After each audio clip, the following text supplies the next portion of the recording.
다 같이 사도신경으로 신앙 고백하겠습니다. 전능하사 천지를 만드신 하나님 아버지를 내가 믿사오며 그 외아들 우리 주 예수 그리스도를 믿사오니 이는 성령으로 잉태하사 동정녀 마리아에게 나시고 본디오 빌라도에게 고난을 받으사 십자가에 못 박혀 죽으시고 장사한 지 사흘 만에 죽은 자 가운데서 다시 살아나시며 하늘에 오르사 전능하신 하나님 우편에 앉아 계시다가 저려서 산 자와 죽은 자를 심판으로 오시리라. 성령을 믿사오며 거룩한 공예와 성도가 서로 교통하는 것과 죄를 사하여 주시는 것과 몸이 다시 사는 것과 영원히 사는 것을 믿사옵나이다. 아멘. 찬송가 433장 찬양하겠습니다.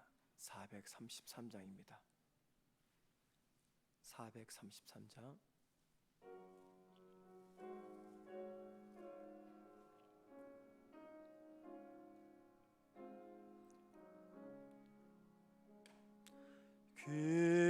귀하신 주여 날 붙드사 주께로 날마다 더 가까이 저 하늘 나라 나 올라가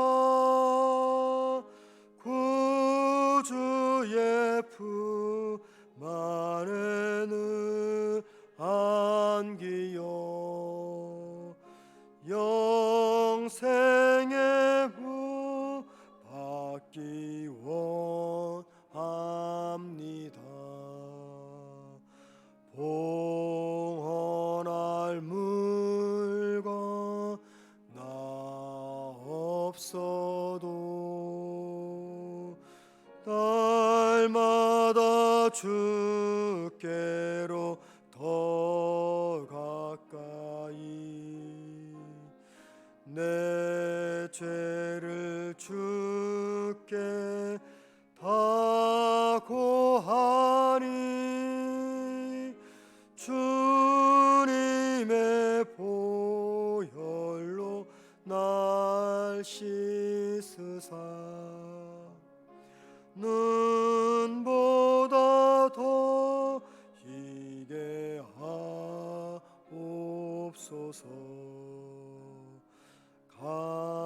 간악한 마귀 날 꾀여도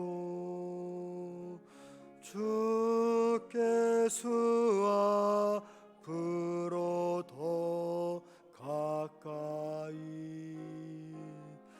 이 세상 속한 그 허영심 또 추한 생각을 다 버리니 정결한 마음 내게 주소서. 이 세상 내가 살 동안에 주께로 날마다 더 가까이 저 배는 천국 나 들어가 한없는 복락을 다 얻도록 풍성한 은혜를 주옵소서.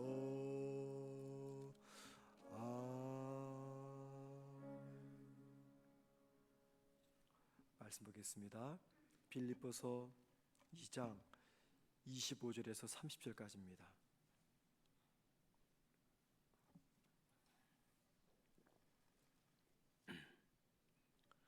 빌립보서 2장 25절에서 30절입니다.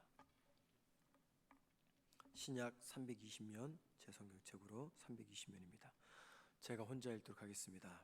그러나 에바브로디도를 너희에게 보내는 것이 필요한 줄로 생각하노니 그는 나의 형제요 함께 수고하고 함께 군사된 자요 너희 사자로 내가 쓸 것을 돕는 자라. 그가 너희 무리를 간절히 사모하고 자기가 병든 것을 너희가 들은 줄 알고 심히 근심한지라. 자, 거기까지만 읽겠습니다. 어제 우리 말씀은요, 바울이 디모데를 빌립보 교회에 보내기를 원한다는 그 말씀을 생각해 보았습니다. 바울이 많은 제자들 중에서 특별히 디모데를 뽑아서 빌립보 교회로 보내고자 했던 이유는 이 디모데가 복음에 합당한 삶을 살았던 사람으로서 복음에 합당한 삶을 살기 위한 모델로서 디모데를 빌립보 교회에 보낸다고 합니다. 특별히 이 빌립보는 누구보다도 빌립보 교회 성도들을 깊이 마음으로 품고 있었던 사람이었고, 또 바울과 함께 복음의 연단을 통과했던 사람이었기 때문에 바울은 그런 디모데를 빌립보 교회에 보낸다고 이야기를 했습니다. 자, 그렇게 말하고 나서 오늘 본문에서는요, 이번에는 디모데뿐만이 아니라 에바브로디도라는 사람도 빌립보 교회에 돌려보낸다라고 말합니다. 특별히 26절에서 보면은요, 바울이 에바브로디도를 빌립보 교회에 보내는 이유를 이렇게 설명합니다. 그가 너희 무리를 간절히 사모하고 자기가 병든 것을 너희가 들은 줄을 알고 심히 근심한지라. 이 에바브로디는 누구냐면요, 바울이 감옥에 갇혔다는 소식을 빌립보 교회가 듣습니다. 그래서 그 바울을 위해서 선교 헌금을 보냅니다. 그 선교 헌금을 보낼 때 에바브로디도 편에 보냅니다. 그리고 에바브로디도를 통해서 선교 헌금을 전달하고, 그는 그 길로 빌립보로 돌아오는 것이 아니라 바울 곁에 남아서 바울을 돕는 사람으로서 그곳에 있었던 사람입니다. 자, 그런데 그렇게 에바브로디도가 바울을 돕다가 병에 걸렸습니다. 27절에서 그 병의 정도가 병들어 거반 죽게 된 상태였다라고 말하는 것을 보니까는 굉장히 힘든 병이 걸렸던 겁니다. 에바브로디도가 병이 걸렸다는 소식을 빌립보 교회 성도들이 듣게 되었습니다. 자, 그러니까는 빌립보 교회 성도들이 그 에바브로디도를 굉장히 걱정합니다. 염려합니다. 그리고 또 병이 드니까 에바브로디도도 빌립보 교회 성도들이 굉장히 보고 싶어졌습니다. 그러한 양측의 마음을 바울이 알았기 때문에 이제 내가 너희들에게 에바브로디도를 보낸다라고 말합니다. 자, 그렇게 말하면서 바울은 25절에서 이 에바브로디도가 어떤 사람인지 네 가지 모습으로 설명합니다. 첫째, 바울은 에바브로디도를 가리켜서 나의 형제라고 이야기합니다. 나의 형제. 여러분, 여기 에바브로디도는 출신이 어디입니까? 빌립보입니다. 그러니까 이방 사람입니다. 바울은 누굽니까? 정통 유대인입니다. 유대인은요, 이방인들을 가리켜서 지옥의 땔감이라고 여겼습니다. 그런데 유대인은 이방인과 한 자리에 앉을 수도 없고 함께 식사하는 것조차도 불결하게 생각했는데, 정통 유대인이었던 이 바울은 이방인인 에바브로디도를 내 형제라고 이야기합니다. 보통 형제라고 하는 헬라어 단어는 아델포스라는 단어입니다.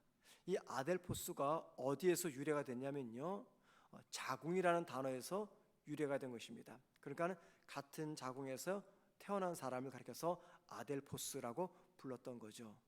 그래서 성경에서 형제라는 말을 할 때는요, 그 관계가 마치 한 엄마의 자궁에서 태어날 것 정도로 그렇게 대단히 가까운 친밀한 상태를 의미할 때 형제라는 단어를 썼습니다.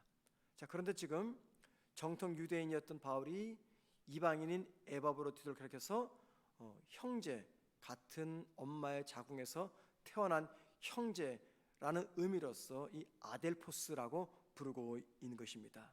여러분, 이게 어떻게 가능합니까? 두 사람 사이에 누가 있는 겁니까? 어머니의 자궁의 역할을 했던 예수 그리스도의 십자가가 있었기 때문입니다.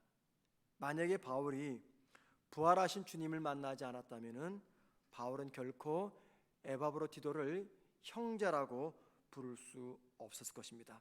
바울이 이렇게 형제라고 부를 수 있었던 것은 두 사람 사이에 모두가 공통점이 있었기 때문이죠. 그게 바로 그리스도의 십자가입니다.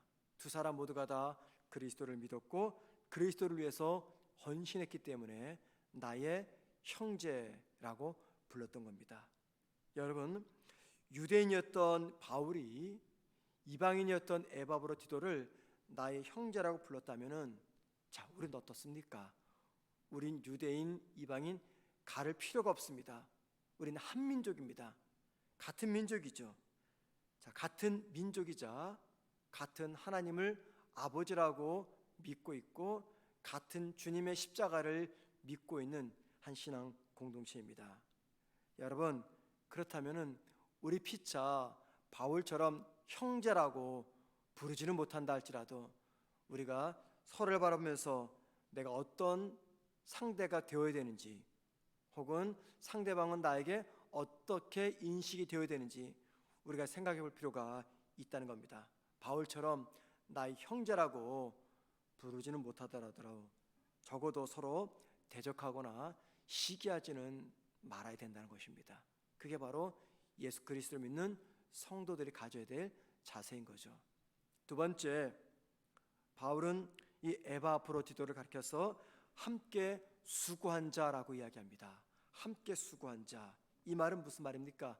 다른 말로 말하면 동역자라는 뜻입니다. 동역자, 굉장히 듣기 좋은 단어죠. 함께 일하는 자, 동역자라는 의미입니다.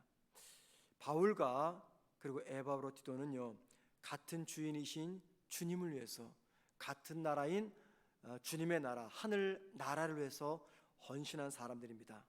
바울과 에바브로디도는 인종도 다릅니다. 바울은요, 아시아 사람입니다. 에바브로디도는 유럽 사람입니다. 인종이 다릅니다. 나이도 다릅니다. 경험도 다릅니다.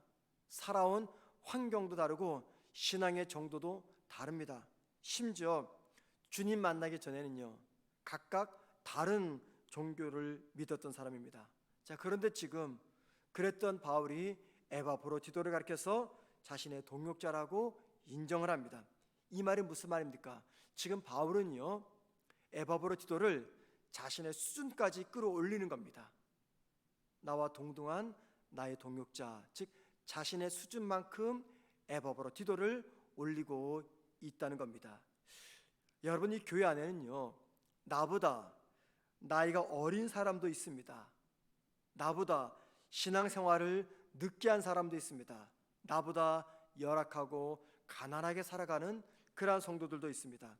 자, 그런데 우리가 그런 성도들을 내 형제라고 부른다는 것은요, 그 사람을 내 수준까지 끌어올린다는 겁니다. 그래서 그 사람의 나이, 신앙의 정도, 살아가는 삶의 환경이 다 달라도 그리스도 안에서 그와 나는 동등한 동역자라고 부를 수가 있다는 겁니다. 만약에 자기만 옳아요, 자기 생각만 항상 옳습니다, 자기만 높다고 생각합니다, 모든 사람은 다 나보다 수준이 낮아 라고 생각한다면, 여러분, 그 나보다 부족한 그 사람을 내가 과연 나의 동역자라고 말할 수가 있겠습니까? 나도 틀릴 수 있고 나도 저 사람보다 낮을 수 있고, 그런 생각이 딱 정해질 때, 그때 비로소 우리는 모든 사람을 동등한 나의 동역자라고 끌어올릴 수가 있다는 겁니다. 바울은 자신과 너무나 달랐던 에바브로디도, 대사도였던 바울은 한 무명의 신앙인을 자신의 동역자라고 자신의 수준으로 끌어올리고 있습니다. 그 이유는 그 사람이나 나나 동등한 하나님의 자녀요 형제라고 믿었기 때문이죠. 세 번째, 바울은 에바브로디도를 함께 군사된 자라고 이야기합니다. 함께 군사된 자. 이 전후의 관계가 다른 관계보다 더 깊이 느껴진다고 합니다. 그 이유는 서로가 목숨을 같이 걸었던 사이였기 때문이죠. 그래서 전후의 관계가 그 어떤 관계보다 더 밀접하고 더 깊은 느낌을 갖는다라고 이야기합니다. 바울이 함께 군사된 자라고 말할 때 염두했던 군사들의 모습이 있었습니다. 당시 로마 군인들입니다. 적과의 전쟁을 치를 때 이 대열을 갖추고 나서 모든 로마 병사들은 방패를 들고요, 앞쪽에서 모든 몸을 가립니다. 그리고 뒤에서부터는 방패를 위에 치켜듭니다. 그러면서 행군을 하면은 적이 아무리 화살을 쏘아대도 맞지가 않는 거죠. 모두가 다 방패에 꽂히게 됩니다. 여러분, 방패를 들고 똑같이 나가려면요, 적이 침투하지 못하려면 이 똑같은 대열을 맞춰야 됩니다. 서로의 보폭과 움직임이 같아야 됩니다. 어깨를 맞대고 누가 먼저 앞서가거나 쳐지거나 그러면 안 됩니다. 똑같은 보폭으로 함께 걸어가야지 적이 침투할 틈을 보이지 않으면서 적을 침투할 수가 있는 것입니다. 만약에 보폭이 다르거나 마음이 다르다면요, 나 혼자 빨리 간다면은 이 대열은 금방 깨어지고 맙니다. 자, 그때 그렇게 방패를 들고 앞으로 나아가는 대열을 갖추고 나갔던 사람들을 가리켜서 서로가 함께 군사된 사람이라고 불렀던 것이죠. 지금 바울이 그것을 염두하면서 에바브라 디도를 함께 군사된 자라고 이야기합니다. 무슨 말입니까? 서로가 어깨를 맞대고 보폭과 호흡을 맞추면서 함께 복음을 해서 나아갔던 사람이다 라고 말합니다. 이 말은 바울과 에바브라 디도는 서로가 서로에게 힘이 되어주고 서로를 보호해주는 관계였다, 그 말이죠. 그렇게 두 사람은 주님을 위해서 동역자, 파트너가 된 것입니다. 여러분, 함께 한 교회에서 신앙생활을 한다는 것은요, 우리 서로가 주님을 위한 군사가 된다는 것입니다. 우리 모두는 다 주님을 위한 군사들입니다. 나 혼자서는 싸울 수 없는 대상, 나 혼자서는 절대 이길 수 없는 그 대상, 그 적. 그런데 우리가 함께 하면은요, 힘은 배가가 됩니다. 그래서 복음에 합당한 삶을 살아가는 성도가 되기 위해서는요, 반드시 우리는 교회 공동체에 속해 있어야 됩니다.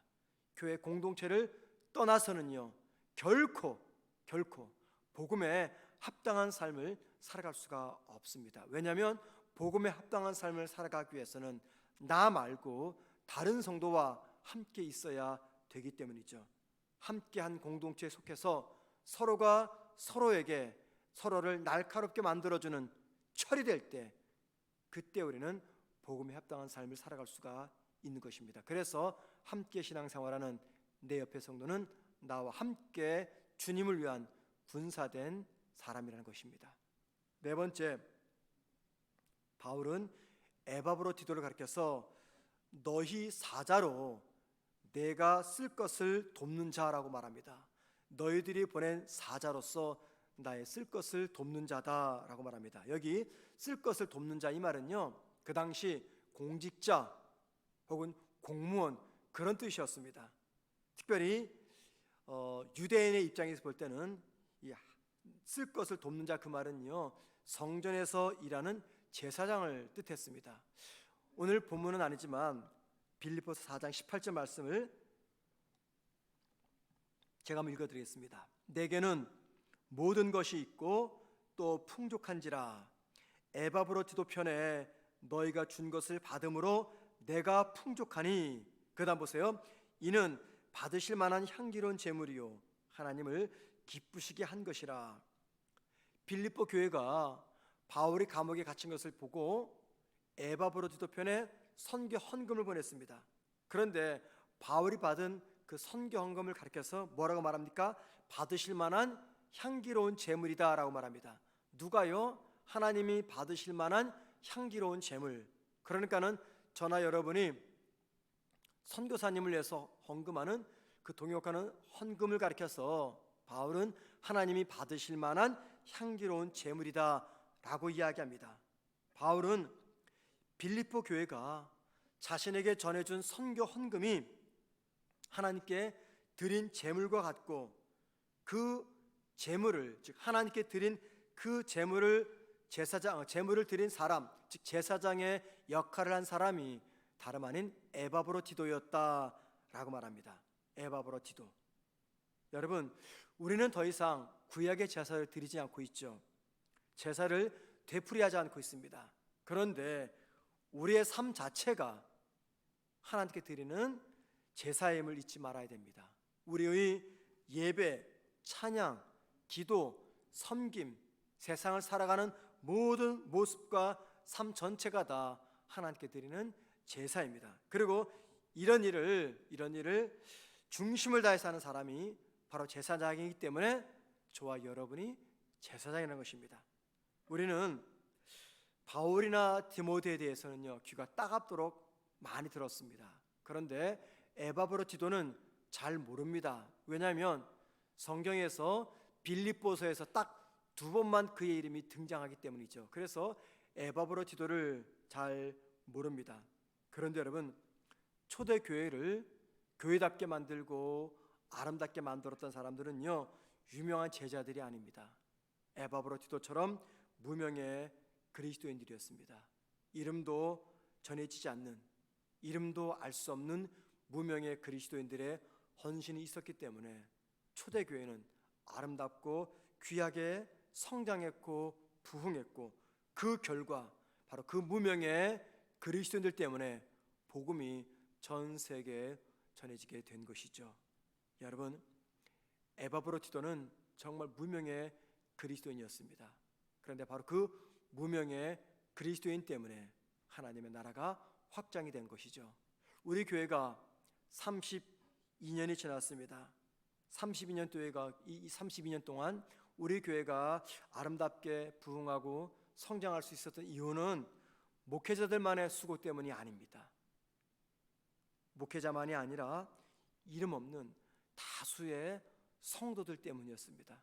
그동안 우리 교회에 얼마나 많은 성도들이 지나갔겠습니까?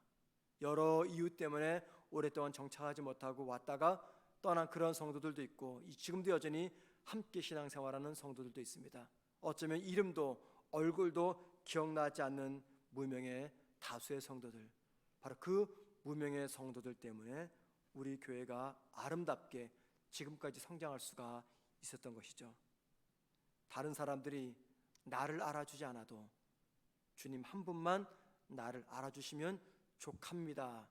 그런 마음으로 교회를 섬겼던 무명의 그리스도인들 때문에 우리 교회가 아름답게 세워지고 있는 것입니다.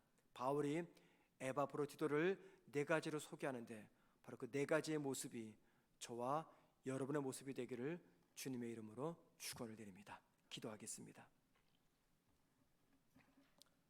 하나님, 오늘도 저희들이 주신 이 귀한 생명을 최선을 다해서 아름답게 살아가게 하옵소서. 1분 1초도 헛되이 보내지 아니하도록 우리들의 하루의 삶을 복되게 하옵소서. 누구를 만나든지 만나는 그들에게 그리스도의 향기를 전하는 주님의 편지들이 되게 하옵소서. 사랑하는 주님, 오늘 수요 예배를 드리는 날입니다. 우리 성도들이 가정에서나 교회에서나 마음과 정성을 다해서 하나님을 예배하는 귀한 복된 날 되게 하옵시며, 말씀을 준비해 전하실 목사님에게도 성령 충만하게 하옵소서. 예수님의 이름으로 기도드립니다. 아멘. 하늘에 계신 우리 아버지여, 이름이 거룩히 여김을 받으시오며 나라의 마옵시며 뜻이 하늘에서 이루어진 것 같이 땅에서도 이루어지리다. 오늘날 우리에게 일용할 양식을 주옵시고, 우리가 우리에게 죄 지은 자를 사하여 준 것 같이 우리 죄를 사하여 주옵시고, 우리를 시험에 들게 하지 마옵시고 다만 악에서 구하옵소서. 대개 나라와 권세와 영광이 아버지께 영원히 싸움나이다. 아멘. 자, 기도하시겠습니다. 기도하실 때 다른 사람에게 선한 영향을 끼치며 다른 사람의 삶을 풍성하게 채워주는 나의 삶이 되게 하옵소서. 나만을 위한 삶이 아니라 다른 사람에게 영향을 주는 삶을 살게 하옵소서. 기도하십시다. 수요 예배를 성도들이 소중하게 생각해서 함께 참석해서 하나님께 영광을 돌릴 수 있도록 오늘 수요 예배를 기도하시고요. 전 국민이 코로나 백신을 속히 접종하게 달라고 주님께서 은혜 베풀어 달라고 사람들의 마음을 움직여 달라고 기도하십시다. 힘든 상황을 살아가는 모든 성도들에게 견딜 수 있는 힘과 인내를 달라고 함께 기도하신 다음에 자, 이렇게 개인 기도하시다가 돌아가시겠습니다. 기도하십니다.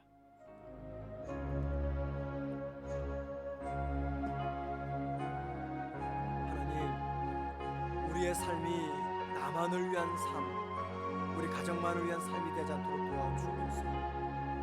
다른 사람에게 선한 영향을 끼치며 다른 사람의 삶을 풍성하게 채워주는 우리의 삶이 되게 하옵소서. 하나님, 그리하여 우리의 세상 살아가는 모습을 보면서 이 땅의 사람들이 주님에 대해서, 복음에 대해서 관심을 갖고 하나님을 알기 위해 주님께로 돌아오는 귀하고 놀라운 변화가 나타나게 하옵소서. 하나님, 수요 예배를 성도들이 소중하게 생각하며 하나님께 영광 돌리게 하옵소서. 가정에서나 혹은 교회에서나 주님을 찬양하며 경배할 때 우리의 예배를 통해서 하나님 영광받아 주옵소서. 전 국민이 속히 코로나 백신을 접종하기를 원합니다.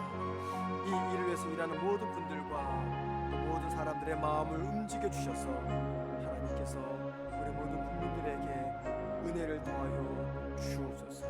하나님, 지금도 이 코로나 때문에 죽어가는 많은 사람들이 전 세계에 있습니다. 속히 그들 모두가 다 백신 접종을 하게 하시고 이 질병으로 힘들지 않도록 도와주옵소서. 특별히 선교지에 계신 우리 모든 선교사님들이 코로나로 인해서 어려움을 겪지 않도록 주님 도와주시기를 간절히 빌고 원합니다. 열악한 환경 속에서 복음을 전하는 우리 모든 선교사님들의 사역을 복되게 하시며 그분들의 안전을 주님께서 지켜 주옵소서. 우리 성도들 가운데 힘든 상황을 지나가는 성도들이 있습니다. 몸이 아프고 삶의 터전이 흔들리고 경제적인 위기가 찾아오고 가족의 관계, 부부의 관계가 힘들고 어려워서 힘든 상황을 지나가는 우리 성도들이 있다면 하나님 아버지, 잘 견딜 수 있는 힘과 인내를 주시고 주님께서 모든 것들이 합력해서 선을 이루시는 귀한 은혜를 우리 모든 성도들에게 허락하여 주옵소서. 우리가 주님과